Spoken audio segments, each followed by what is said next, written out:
Hey, it's Monday. Wow. Weekend went fast. But we got a lot done over the weekend. We made a huge mess. All the counters they just have things on it. It's multi-projects and everything. You can see, let's see. Oh, there's my pile of boxes. I was watching Olympic hockey. And I was like, oh, I don't want to just sit here. And so made a bunch of boxes, came in super clutch because today we had to pack 15 orders. Um, Friday was like an absolute dud. I think I had one order and then the rest of them came in Saturday, Sunday. That's not the first Friday that's happened. I'm not really sure. I mean, we're dealing in really low volume or whatever, like daily. We're like at 3 to 5 orders per day. But when you see it drop out like that, especially at a time of year where you're concerned about the bottom falling out, kind of throws you into a panic for a minute. But it all rebounded really, really well on Saturday and Sunday. But would like to see the trend continue. I'm not sure what March holds. Last year, there was a lot of economic uncertainty heading into March, so much so that I had people that were like committed to buy stuff and then messaged me and like, hey, I want to back out. I can't really afford this. And a little concerned about what's going on economically.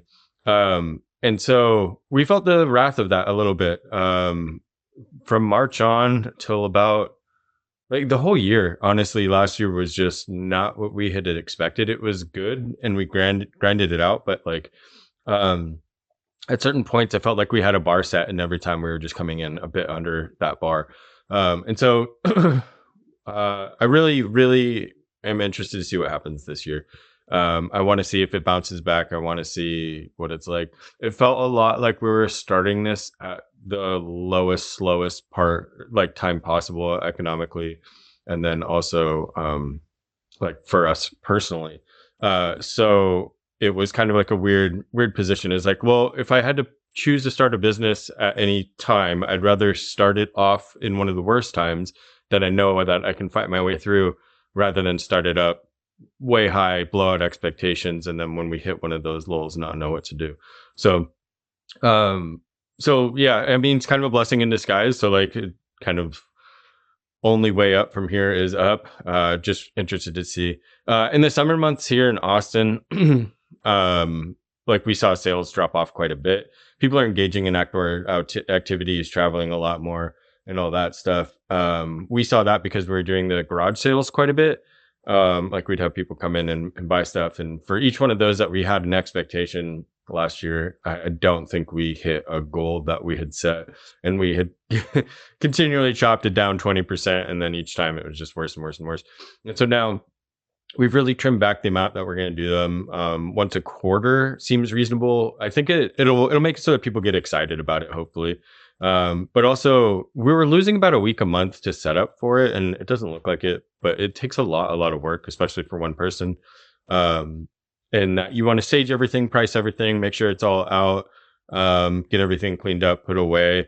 Putting stuff away is actually a bigger thing than it looks like. And then set up POS and all that stuff. And it just ends up, and then dusting, like it's a garage. The carpet's not in the best state. And so like it gets a little, it's like heading out. And so there's tiny little fibers that come up, and kind of blow. And so, we gotta, do all that type of stuff. And it just takes a lot out. And then you lose that whole week. And then when you make less money than you had expected, it ends up being super costly. And so we've just focused on putting our head down, or at least I've just focused on putting my head down, and adding parts. And I think the value that I've added from parts since I started is outscaled the value that we're gaining at the back end of the garage sales, which is surprising because I mean, you'd do a day and then you'd end up with a good chunk of cash, or like of money for that. But it's just not the case anymore. People had really, really dialed back from when I started. When I started, it wasn't uncommon to sell, a $500 set, a $500 used set. Like, yeah, no big deal. And then last year, I think, maybe 3 times during the year did we sell anything over $400. And so it was just kind of a weird time. I think people were there's less, yeah, I don't know, just less frivolous spending. Definitely saw it during Christmas. I was really surprised. December was not the December that we thought it was going to be, but January ended up being like what we thought December was going to be. So that ended up helping.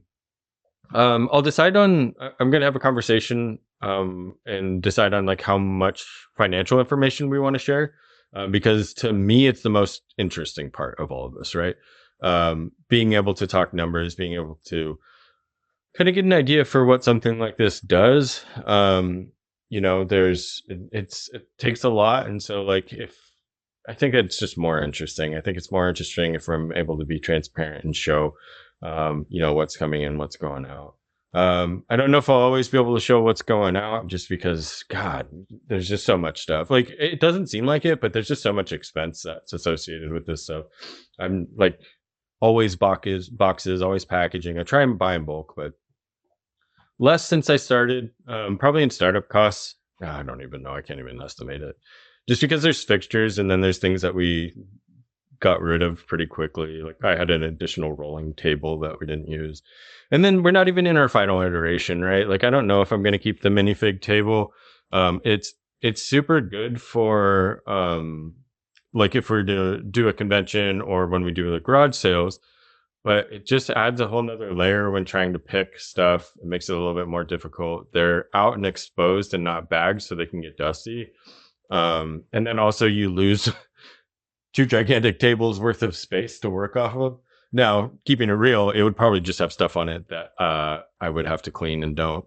Um, but still, yeah, maybe it's protecting me from myself and having even more clutter out. Who knows? But yeah, I want to decide on that. I really do like all the displays and everything and the hidden door that we have. But if we're not using it, you know, it'd be like 1 week out of 12. I don't know if that's really worth it. And then in the future, if parts end up becoming a bigger part of what we're doing, is it important? So it's all those things constantly rolling through, evaluating, and trying to make a decision on what to do next. But other than that, we started those Facebook ads last week, and over the weekend got a lot of responses, which is great because of talking to local bricks and minifigs. It sounds like they're having trouble sourcing as well, which is crazy. Um, yeah, there's just a lot of them over here now. Like when I started, there was one, pretty far away, and now there's two within spitting distance, and then I think there's more opening. So it's going to become harder and harder, and I just have to try and get creative and cast as many lines out as I can, and see what happens. But yeah, I don't want to. And the big thing for me is my goal isn't to become a bricks and minifigs or any of that stuff. My goal from a business standpoint is I don't want to be buying everything. I don't want to be buying everything that somebody walks in here with. I don't want to be saddled with stuff. What I want to do is focus on profit, right? I want to focus on what's the most profitable things that I can be doing so that with the limited amount of time that I have to invest in this space, I can make the maximum return and keep us all fit. So that's really it. It's like, all right, like what are some of the high yield things? And let's continue to focus on the high yield items instead of, it goes back to dense value. What are the things that we can do to continue to bring dense value and high yield items? So yeah, not going to be the person buying everything, but I will be buying the right things. And that's the important thing to know when you're in this space. It's kind of an issue with people in the Lego space that step into reselling. You kind of get enamored with things. And, I think a great example is right behind me. Can't get the angle right. Right here. Apocalypseburg. Fantastic set. I've had it for like a year and a half, I think. And I've had multiple people coming with other ones. It just doesn't sell super well. And I don't get a lot of the cross traffic for it. And I think I've got to remember if I have it on Bricklink. I'm not really certain at this moment. But like, the first time I saw it, super excited, really cool and everything. I was like, this thing's gonna fly out of here. And now that I've had it for a year and a half, it just goes to show it's like, look, just because I'm excited about it doesn't mean other people are necessarily going to be excited about it and then also open up their wallets and stuff. So pricing wise, I think it's been everywhere from 700 to 500, and zero interest. The most interest I saw anyone have for it was somebody wanted to trade a box one towards that plus, which I was super down to do, but never ended up pulling the trigger. But it's a great set, and I'm sure that they move pretty well in other scenarios, but it's just like what works for me and sells for me isn't necessarily the same stuff for other people. And so just continue to adjust and evaluate because I don't want to be storing two massive apocalypse bergs, um, in limited space. I've created the space in here really with an idea of like making sure that I have spots for things with a wide base. And so there's very few things. The space with the cloud cities, it's a little bit bigger than your standard. I think the 11-inch on the Billy bookcase, but so it might be like 14. I didn't want it like coming out super far because I still needed to get inside of the top drawers when I opened them. And then also I didn't want it to cast a shadow over everything I was working on. And so that's like a probably a 14. And then this is definitely like a 26, I think, inch depth. So that we can put the really, really big things, but that's just so limited. Like I think I had one other set up there. I had a Death Star up there as well with those three. So there's like still space, but as soon as I add a second Apocalypseburg, one, it looks really weird.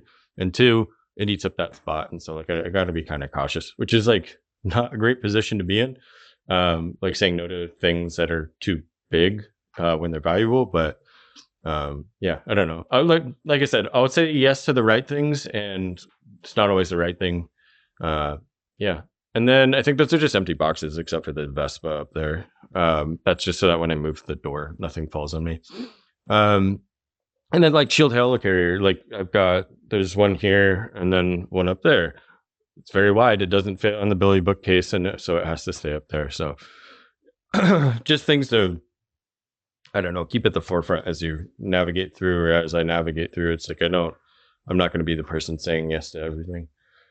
But yeah, super productive. I started working on parts, did like a $1,200 ish worth of parts added over the weekend. Just really grabbing miscellaneous buckets those last 10%ers, man, of like collections and stuff that I had been working on that I just needed to go through and grind out. And I grinded out like one or two of them. Got those going. And then today we had 15 orders that I picked and packed, and that took a bit. Built boxes while I was watching hockey as to not waste any time. And then I think that's pretty much it. I did get some parts to complete sets in that I need to look at. And man, lost packages, not my own sending out, but the people sending them to me. My mailman is at like a 70% hit rate at best when it comes to Bricklink packages. So that means that 3 out of every 10 that I order just don't show up. It's gotten so bad that I on Friday went and posted. I was pretty upset. I had ordered some items. There was only one of them in all of North America. I ordered it reasonable price, spent up to get it because they had a min buy of $15. Got it, ordered. No tracking update throughout the entire process. And then I reached out and I was like, hey, is there any tracking so I can track this? He sends it, says that the item was delivered 3 days ago. And I was like already behind the 8 ball on being able to track it down because the tracking wasn't updated. So I was upset by that. And then this isn't the first time that this has happened. Like I said, only 7 out of 10 of my last packages have gotten delivered from Bricklink. And it's not the people sending them that's the problem. It's our UPS mail sorter at our mail bank at the end of the street doesn't put it in the right slot. And for whatever reason, people don't walk it over. And so I'm just not getting them. And so I probably lost about $150 worth of stuff, and I'm at my wit's end. We are tomorrow getting a PO box, and I'm not ordering from Bricklink until that goes through. It's sad that it came to this, but it's just so much time to track down those packages. And then in this case, that's like a unique item. It's just gone, and someone out there has it and doesn't even know what they have. I did post signs on my mailbox bank asking people if they've seen the package, posting that, hey, it's not valuable, but it is important, right? Yeah, I don't know. So the item was actually ahead to there's a black shredder that's like 120 to 150. I got everything to him except for his head, and he has a unique head. It looks just like a different head, but it's not dual sided. And for whatever reason, it was only $2.50. But like I said, it's been up to $15, and then it never came. So now I have really expensive shredder with no head. I was probably going to keep it and then watch the market on that item and see what ends up happening with it, or buy some from outside the US and sell them in the US. Um, but this has just left such a bad taste in my mouth. Like, God, it's so disappointing. And you can go into to UPS. The problem with us is, or USPS. Problem with us is that we have a mail bank at the end of our street. And so what you can do to track down packages that are lost is go to UPS, and they can do a GPS allocation of like, okay, where was the person standing when they delivered your package, right? Because they scan it and then put it in a slot. Problem is, they're going to be standing in the same spot if they put it in any different one of those slots for other people's addresses here. And so it's really not going to reveal anything of any importance. And so like that part of it's pretty disappointing. And so it's the downside of having one of those mailbox banks. I mean, it's gotten so bad before where I've gone to get my mail, and in my mail, it's just other people's mail. Like they just were like, man, put it in everyone. And generally, the way that goes down is always open in mailbox, check what's inside my mailbox, and then if it's something that doesn't look like spam or whatever, or something of any importance, walk it over to whoever's house it is, put it on the doorstep, and they get their mail. Right thing to do, nice thing to do. But yeah, I'm not really sure. The other thing is it could have just been stolen at one of the facilities. I'm not really sure, or by the mail person. So, we'll see what ends up happening. Super disappointed. I did write a message. I wrote like a piece of paper and taped it on the mailman's access side to be like, hey, I'm looking for this package. Can you check any of the other slots to see if it's in there, right? Like, it seems like I'm trying to do everything I can. And then the next day after the mail person came, I went over, and it looked like it was very hastily ripped down. There was still tape and on the edges and everything. I don't know. Some cranky mail people. So I'll let you guys know if it shows up. I hope it shows up. Just such a bummer. But yeah, PO Box, I think I'm just going to end up switching to that because I go there anyway. It's the same place that I go to drop off all my packages, and they're incredible, super nice. And if I just get a PO Box, and it's like $20 a month, I think I can just pick it up when I'm dropping these off. So super easy. Today is cleanup. Let's take a look at the counters. They look very full of random BS. Today's cleanup this whole week is parts, going through our shame pile. I haven't found anything really cool. I know there's a pair, like I say, when I'm bad about like the last 10% of a collection, and not finishing it off and putting it into a bin. There's like a pair of Deadpool pants that were like ultra mint, perfect condition, somewhere in one of these buckets, and that's like a 40 to 50, like I think $40 easy, that I'd like to get up and running. Those bins are starting to pile up, and I think I need to start to decide whether or not I start to tackle these bins, which I think is the right move, not the one I'm grabbing. This other one. I almost dropped that thing I just moved. This is the minifigure graveyard. So like before I was selling parts, like if I didn't have parts to say Ashoka, went in here, right? Super simple. Highly functional, very useful. But there's like still a lot of valuable good parts in here. I didn't know I had that many. Whoops. I think I bought some of those. Don't tell anyone. Yeah, there's like a Nimbin Stormtrooper without its helmet. Or cape. But yeah, super good stuff. I think I should just list that. I stalled out on Ninjago to my own benefit. Because there's like some really good Ninjago stuff in there now. I've been raising the prices on Ninjago stuff because it's been selling so well, and it's continuing to sell. I don't know if it's a short-term bubble or what is really going on with it, but man, it's just crazy. I think I'm going to pivot and change over to trying to get this all done, because this is twofold in value, right? First part is I get these parts listed up on the website. But the second part is I gain this storage back for adding more parts and storing more parts and continuing to expand that. So with it being that much value, I think I need to get on it. After I pull out all the minifigs, I think I'm going to do a reorg on where everything is. I have to delabel everything, but I think I want to either move my parts further to the end or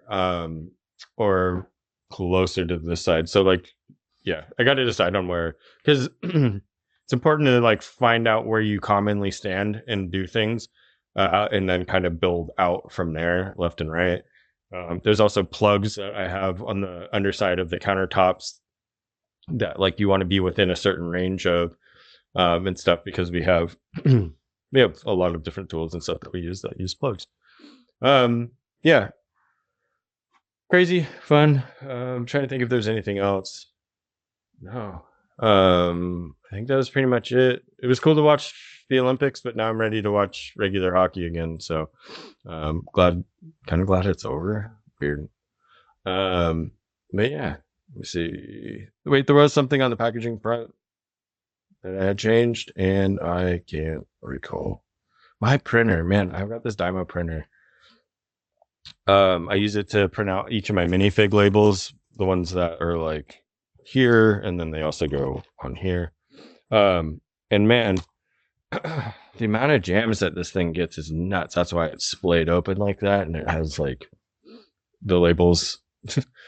I've tried so many different things, and what ends up happening is that the label that's just about to be printed, or the second one in line, it'll hold it in a position so that if you don't print for a while, the label will start to come off of the like wax paper that it's stuck to.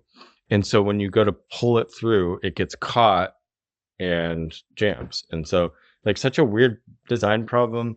I've taken it apart so many times, and it's just poorly designed. And also I use some really, really cheap labels because there's so many issues with jams, even when I use the good ones, that it's not uncommon to get a jam. And its solution for solving the jam is to shoot out all of the labels infinitely. It's one of the most frustrating things when you're sitting there and you're just watching, like, 20 cents just get ripped off before you can catch it or whatever. And you can't respool it because of the way that it comes out, and it just gets thrown in the trash. And so I don't know. I might switch in the future, but Bricker only use one type of printer, which is Dymo at the moment. And so we'll see what ends up happening in the future. Other than that, I think my wife's going to start working on inventorying Old Trafford, the Man U set. And then I did have one set that I went to inventory to finish off the last 10% of that lot. And then I washed it and forgot about it. And so it's in a bag on the floor. So we will get to it. I need to do that one. But not before I finish cleaning and dropping off these packages. So yeah. I think it's time to clean out the rest of the minifig parts and pieces and everything. I need to shift. I'll put away some of these accessories and parts and stuff, and then really, really, really hammer what's left in these containers. Because one, it's fun because it's more valuable. Like Star Wars parts are more valuable than town or city torsos and stuff. Like I have just like a bucket of city torsos. They don't sell very well, but yeah. So I don't think I should spend that much time on it just yet. You never know. I did have, what is it, Steve from Minecraft. I had 70 of him, and somebody bought all of them. So quantity can drive sales. They call it going wide or tall, right? Do you want a lot of different pieces, or do you want a lot of a few pieces, right? And I think when you hit a certain when you go wide and you have a bunch of just like junky stuff that's not selling, if you can start to build tall on those categories, so like firefighter torsos, right? All of a sudden you have 35 or 50 and you're one of the top people with the most of those. Well, when somebody's looking to buy it, then you're going to stand out a little bit more. Or just buy a ton of them, then you're going to stand out and you can get sales that way. So there's just like kind of a dead zone. Like you have one, or you have just one of it and it's like $3. Nobody wants to buy that. Nobody's going to pick that over another store. But yeah.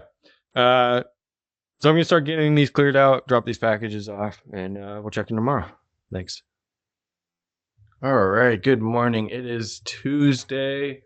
I am proud to announce I finished that last collection. Put in the time, finished that agent set. Uh, it's happy. I'm happy that it got done. It's right over my shoulder here. One day I'll get that right there. It's got a box. The box on it's okay, but like the front of it kept collapsing in. I don't know if it was just the way it was stored or whatever, but a lot of the collections in this lot were like that. So for this one, I built like a crutch underneath it. For a couple of the other ones, like let's see, this starter story is probably the best example. Let me see if I can get the light to hit it correctly. It looks good. It looks really good. But I ended up building a cardboard crutch that went all the way. It's just like a piece of cardboard inlay that just slots in. I also did it. I did one with the Cloud City box because it was also bowing in a little bit. It's just unsupported. The weight and the humidity changes probably affected it. But like when they're like this, it doesn't look really bad. But that is it. What did it say was the agent set? It's called Alpha Team, actually. But that one, it was just as soon as I threw it in the plastic wrap, it like bowed even more, and it looked just insane. So I cut it out and then just put tape over where there was already tape, and then that helped a lot. Tape just to seal it closed, and then decided that I wasn't going to do anything else. So I was just going to leave it like that. It's not a super duper valuable set. I think it's like maybe 200. It has everything with it. Like there's even like a parallaxing card thing that shows you kind of like what the set does, and it's like you look at it and it'll show you its different forms or whatever. And it had that, which is generally missing a lot of the time. But yeah, so I didn't want to spend too much time on it. I did just want to get it done. So yesterday was a huge success. Got that done. I also started working on Star Wars parts, which we decided together that it was the right thing to do. And man, was it. I finished the day with like $1,000 in parts, which is always my threshold. I always want to get to that number. There's infinite containers to go into, so I think I'll be able to keep that up for most of the year. So that would be really helpful, but I'm not certain how that'll roll out. I mean, we're always getting new collections, we're always getting new stuff, and so I'm really hoping that ends up being the case. I did for the very first time write down things that I wanted to talk about, which I thought was really important. Because what'll happen is it'll just like end up being rambling. And one of those things was talking about the crutches for the boxes and how the boxes don't support themselves. The other thing that was really important, what was it? The PO box. I talked about it a little bit.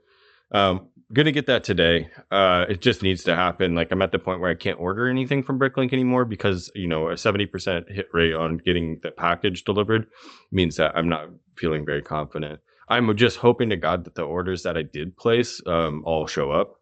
And then I also had a friend order things to my house before, and I need to chat with him to find out if all of his orders are in, because I have one and I sent it to him. Make sure I always I'll cut it open, review it with him, send him a photo, and then ship it off to him. But yeah, pretty wild. I can't believe that we have to do that, but it's just kind of the nature of the beast, and it's also something that probably needed to happen. I don't want to be posting my address out here. We're in a super safe area and everything, so like that helps, but still I don't want to do that. Today I want to fix animals. I have them at 2 locations and it's problematic. So like down here, in these like slightly yellow or orangish tags, those are like animal types: dinosaurs, ocean animal, dog, cat, bird, other insects. I have them down there, and so when somebody orders something, instead of it being a binned number where it's like A7, what ends up happening is it just says Austin Block Shop. And so I know it's over here and I know like my categories, but I then have to look through a whole bunch of baggies to find them, which isn't an optimal way to do that. So I need to get those sorted and moved over. into bins, and then it'll reduce the amount of space that they take up, which is like a huge boost for us. Like we get a big corner of the shelf back, and then it'll be a faster pick time. So need to make sure that I spend the time to do that. It's hard though when that's not something that's going to add value to the shop. Like I'm not going to be able to see a number at the end of the day, but it's one of those maintenance things that just needs to get done. There's a lot more of those lately. There's that. There's scanning all the figs into their zones, and so that I know where they're at, and then like labeling the containers that I was just showing you is a project that I need to do, but it's a big project. And then the last thing is I want to fix my labels. Let me see if I can show them. They look pretty good. They're like off centering a little bit, so I don't know if it'll fix. So like this Lloyd right here, it's logo, price, Lloyd. And then on the bottom, QR code. And then the little tiny number to the right is the minifig ID. That's one of the parts I want to fix. I want to fix the positioning so that it lines up correctly when they're on there, right? Like I want the name to be flat on that flat part. And in order to do that, sorry, bird. I think everyone here is fighting something up. In order to do that, I need to take the label back into my hands. And so I just need to work with Bricker in order to get that label formatting back, which is it's just one of those things that isn't going to add any value directly, but something that you need to spend time on. And then I also want that minifig ID to be bigger because my old eyes are unable to read it now, which is like a new development and I'm not super happy about. Man, having to get glasses, not my favorite thing. Prescriptions in. Now I just need to get them updated. And so, yeah, weird. So some days are worse than others. Some days I'll be, I think it's just I don't know if it's the lighting or something, but yeah. So the joys of getting older. But yeah, I want to fix those. I want to be able to see that number really quick at a glance. I'm contemplating bringing it up to where the logo is or even to where the name is, because I'm looking at that number more than I'm looking at the name. So when I'm picking someone from the table, I'm just looking for that number. So I'm like lifting them up and looking at it, right? Where I can save some time if I just swap out the number for the name, which isn't as user friendly. But I also don't think people are browsing figs by name, right? I don't think somebody's like, oh, I want Han Solo. Where's Han Solo? You're looking for Han Solo. So yeah, because they're not alphabetical or any of that stuff. And then so if we throw that name down on the bottom, if you're looking for more granular detail, you can flip it up and you can see it there. So I don't think I'm going to go back and retroactively. I know I'm not going to go back and retroactively update the ones that I have. But moving forward, it should help. So for a while, we'll probably have a cluster of like, okay, name on front and other ones with the ID on front. So yeah, kind of a weird thing, but it's just not worth it to go back and update the labels unless there's like a huge reason for it, like the QR code broke or whatever. But yeah, I don't want to be sending. It takes a very long time. I think it's 4 days to do the whole table, like reprice them and everything. That's 4 days probably with some help too.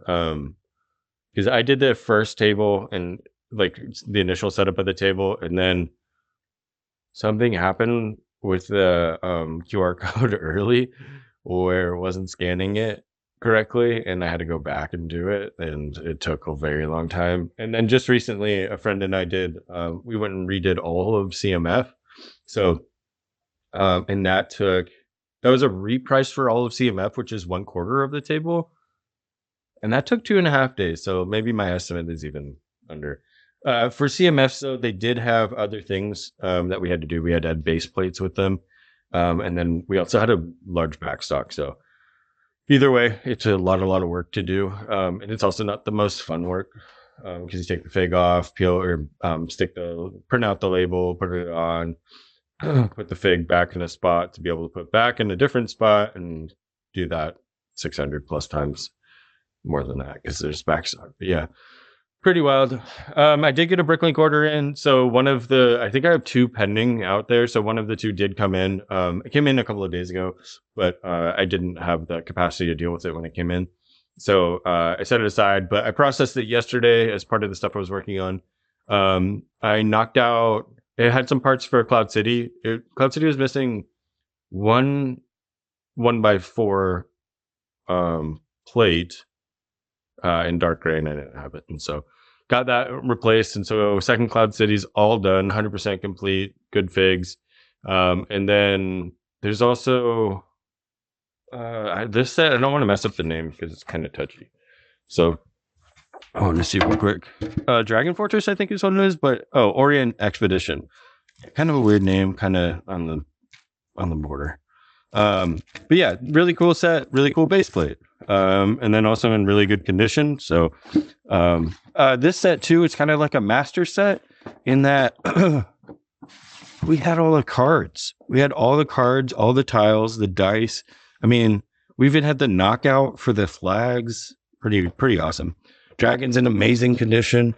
That one was really cool to find because we didn't have like the big box for it. It was just in a tub. And so when I was doing my initial, eyeballing, it wasn't anything I was considering complete. And then the end of it, huge extra value that we got to add. So that was really cool. Yeah, happy to get that done. I think that puts us at 100% complete for that collection. Like we're done with it. So that means all the scraps from it can get, I'll pick out anything I want to add as parts, and then I'll dump the rest in bulk. And then the figs from it, I think I processed the figs already because there was like a jar in there. There was there's some other stuff, but I think, I think that was it. Yeah, so we got that done. That's fantastic. I knew I was done with verifying the sets, but I didn't realize I had finished everything else. Oh, the only thing we didn't finish was this. This is a Life on Mars set. It was just pulled out of the bulk that came with it. There's a lot of really, I think it's what is this color? Sand purple or something. It's a rare color. I'll probably end up adding these, and then like you can see here, like these slopes are a little different. The Life on Mars stuff just really went off with different colors. Like, yeah, this is just like a thing of parts that I want to add, like rarer stuff and weirder stuff and weird colors. It was my thing. But yeah, so I'll get that added, and then like that'll be like we'll be able to get the final tally. Sales wise, doing pretty good. It's been steady. I'm gonna tap on my phone real quick, and I'm gonna see what the number was that we sold yesterday. Sales have been coming through pretty consistent. Other than the last Friday that like we talked about.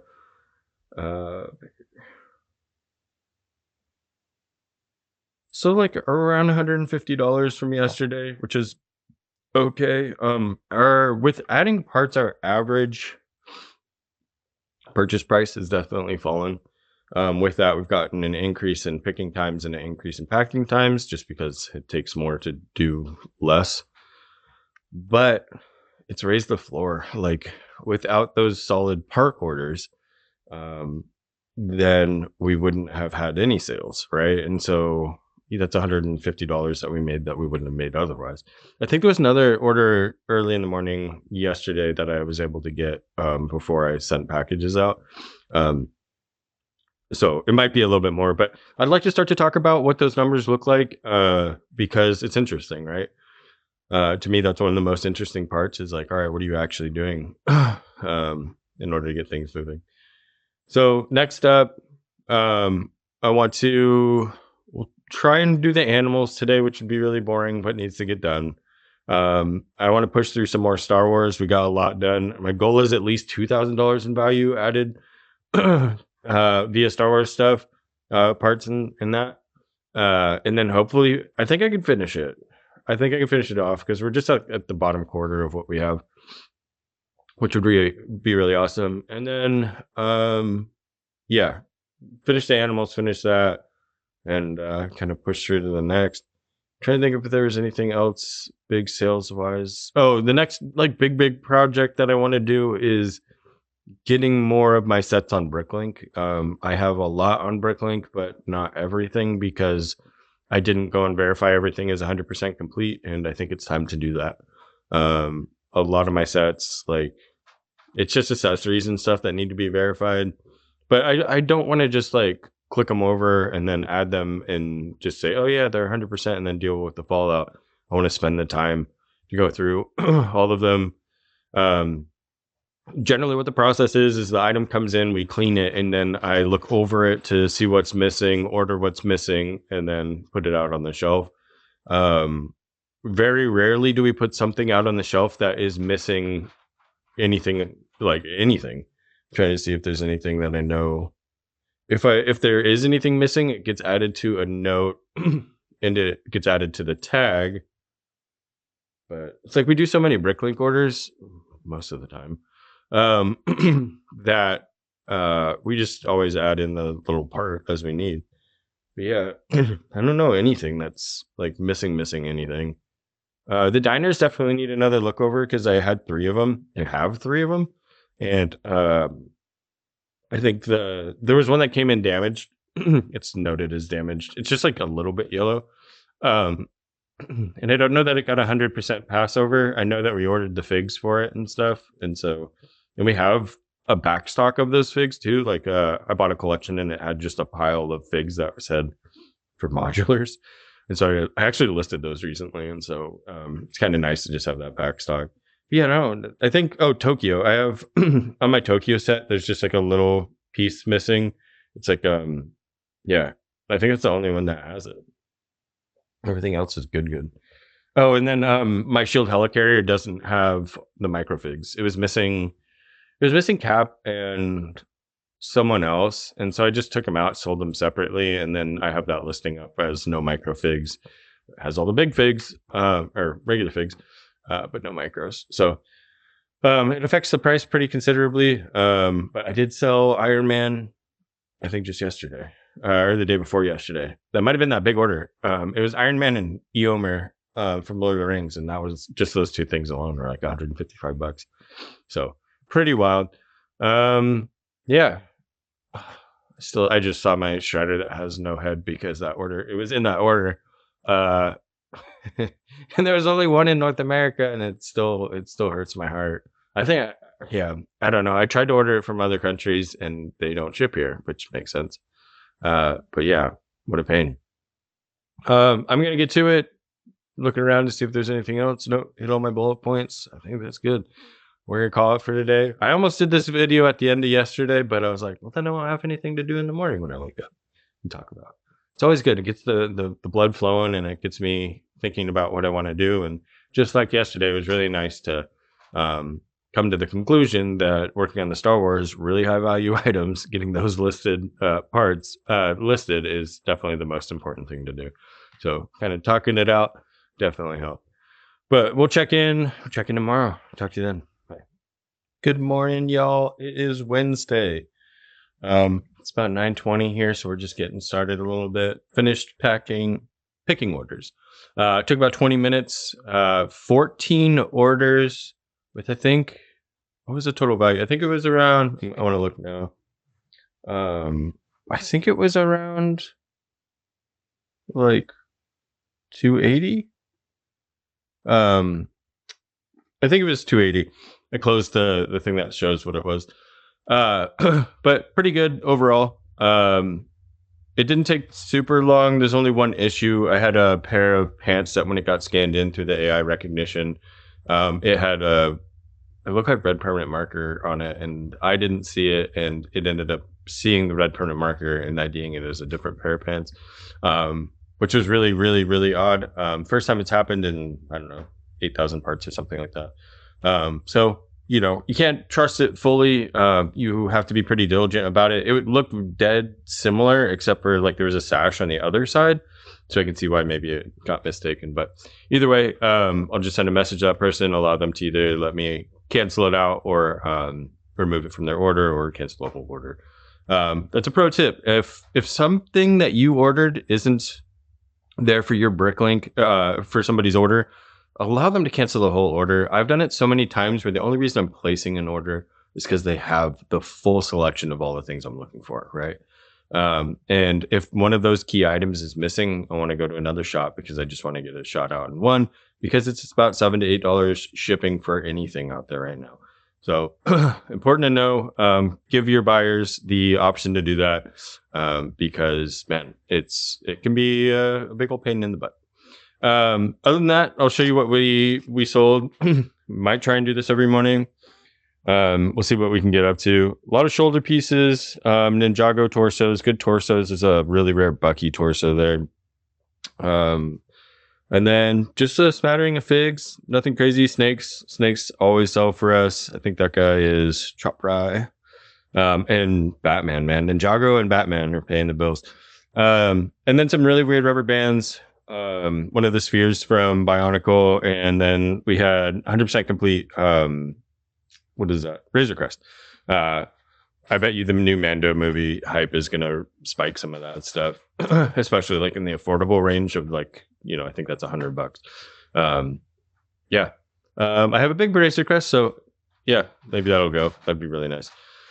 What else? Yesterday we got about just a hair under $3,000 worth of parts added to inventory. I finished off all of my Star Wars, so all my backlog of Star Wars parts was uploaded, and then I also got through some Ninjago. I think today is going to be some pricey Ninjago stuff that I had in backlog.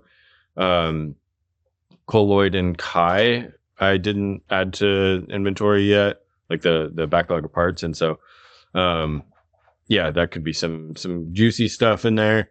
And then after that, it's going to go to Batman. And then I just got drawers chock full of CMF parts that I've collected over the years, over the year and a half. So I'll go through that. And then we got this one. Nice little big old bucket full of figs and fig parts. Let's see. There's some great stuff in here. Look, there's most of a Grievous. I love it when it's just like, that's a pretty good cape. A little dusty, needs to be washed. There's this dude. He's valuable, pretty good. A lot of these guys are in here. It's just fun stuff, man. Like, this is a good stuff because you're getting a lot of variants as you're going through. That's CMF. And I need to figure out this system for, I don't always want to process that entire bucket, right? And that's an issue. I was talking to a good friend yesterday about it. I don't always want to process a whole bucket after I'm done with a collection. Sometimes I just want to put it into a state that when I decide to go back to it, it's good to go and in a better state than what I did. That's where the minifigure graveyard was super useful, right? So if I took that whole bucket and sorted it into its drawers, then when I wanted to do Star Wars, I could just go to Star Wars. Now, it doesn't really refine it down in any way, shape, or form. You're like with a bucket like that, if I was to put it into either color categories or theme categories, it's not super useful for me because there's not going to be a lot of repetition in each of those things.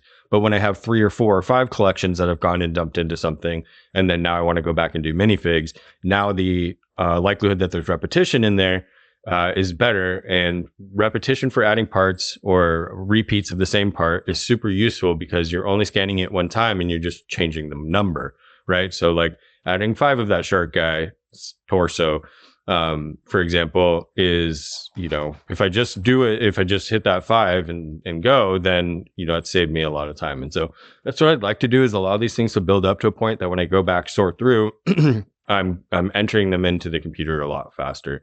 There's a lot of different things that can be done inside of this. Like, I like to bounce it around between projects. I like to do minifigs. I like to do parts. I like to do reorganization. I like to do sets and whatnot. And so like, I'd like the ability to be done with something and then come back to it and then kind of just move around. That level of freedom takes away a lot of the monotony, and there's a lot of monotony here, right? Like if I just every day for the next, for the rest of the year, just did backlog stuff, going straight down through minifig parts into accessories into pieces, that's a lot. But if I can go and I can start bouncing around, I can inventory a set every once in a while and whatnot, like then that's super nice. It takes a bit of that off, and it really makes the job feel, I don't know, like I can do whatever I want. And that's a huge boon. Like you can't underestimate that. So I gotta really hone down on how I want to do that. And then the other part about it is like, where can I store it in order to make it feel like it's done, but it's out of my hair, but also the next time that I touch it, it'll like I can get to it. So I thought about keeping a section of the minifig graveyard with big containers. and then sorting into that and just doing, I think there's 32 of those big containers, 4 by 6. No, it's 24. It'd be like 48 of the big containers. I think I get all of the themes in there pretty easily. So it would be, like, for example, this whole section, right? Now, what I would want to do is do like Star Wars, Marvel, Batman, Ninjago, or whatever. But I just don't even know that these are going to hold up. Like, if it's going to hold enough of what I'm looking for. And then also have a drawer down here that's like bulk blank pants, bulk dual pants, and then printed pants, like ones that I know that I'm not going to mess with. That way, when I come over here, I'm like, I want to add minifig parts, I can just grab a drawer and be like, all right, I'm just going to bulk add, Star Wars. I just don't know if they're big enough. So that's kind of the tentative plan right now. Just like being able to put them somewhere so that the next time, without dedicating a full, that's like a third or more of my garage storage space to just the graveyard, right? And then also, you're not monetizing the graveyard in its current form. Once it gets back into the white cabinets and stuff, it gets added online and you make money off of it. But it's just stuff to think about. Like, I like that aspect of it. I like the idea of going in, knowing that I have a problem in this process, and then figuring out how to solve it in a way that works and flows really nice, because then it just takes the edge off. And then I know today's pretty rough, like mess wise. Like, I just have a lot of stuff out. The way this happens is I'll go and I'll start doing. So yesterday I was adding a bunch of parts, right? Star Wars parts, some figures I was able to complete, and then I needed accessories for, and so I had to dig out accessories. And so it's the downside of not having either everything in inventory so that I can just search the ID and then pull it up. Like if I need a visor for a helmet, I haven't gotten that far yet. And so as of right now, I have jammed my collection together with a collection that I had purchased and then put it in bags and bins and put it away, thinking I would go through it really quick and then I'd get added to inventory and it'd be a fast process. It hasn't been. It's about 3 months. It was in October, 4 months. Right. Yeah, 4. And I haven't gotten to them yet. And so like things like visors are in this weird state where I have to dig them out in order to be able to finish figs. And so I want to get that done. So that when I'm looking for a part, I just search it in my inventory in Bricker, and then it'll tell me exactly what drawer it is, and I delete it from inventory and then re-add that figure. And that's like the idea. Whether or not that happens, we'll see. It's just time, man. It's just time. But yeah. Other than that, today it's another focus on minifig stuff. And then embarrassingly making sure we get this stuff cleaned up because it looks bad in here. It's just what happens, It's like sometimes, like it's almost tunnel vision at times where I'll go and I'll be head down and I'm working on these things, and then I have music on or I have a podcast on that I'm listening to, but I really zone out. It was like my first experience with Lego as a kid. It was like time would pass, and at such a crazy rate. I would tell you, it was like the first time that you lost time as a human for me was playing with Lego. I would build stuff and it was free building always. And I would just get sucked in, and it'd be like one of those things as a kid where you're squatted on the ground with your tub of Legos poured out in front of you. And then you go to stand up and you realize your legs have atrophied and you can't really move around. I feel that same type of way, man. Like 2 hours, 3 hours just passing, assembling figs, chunking through, watching that number total up for part value that you've added and stuff. It's just fun. Like I love it. I love that feeling of just like being in the zone, just heads down, focusing and stuff. And then the reason it feels so good is because I feel like I'm putting money in my pocket, which remember, like the cost to actualize this revenue or this money is just high, right? You're going to either do it through time or you're going to do it through money. So you can either spend more to sell more, or you can either wait longer to sell more. And so that's an important thing to realize. And so while I add $2,800 to $3,000 worth of parts value in a day, we're still only selling like $1,500. Sorry, $150 right now per day. It's been a pretty depressed month. It's starting to feel like it's sliding down. Tons of orders continually coming in, but yeah. But yeah, like I said, cost to actualize is super high. So remember that when we talk about numbers. It's not money in my pocket just yet, but it does feel like it's in the bank, so that if anything ever did happen, or if I wanted to take time away, I don't know how that would happen.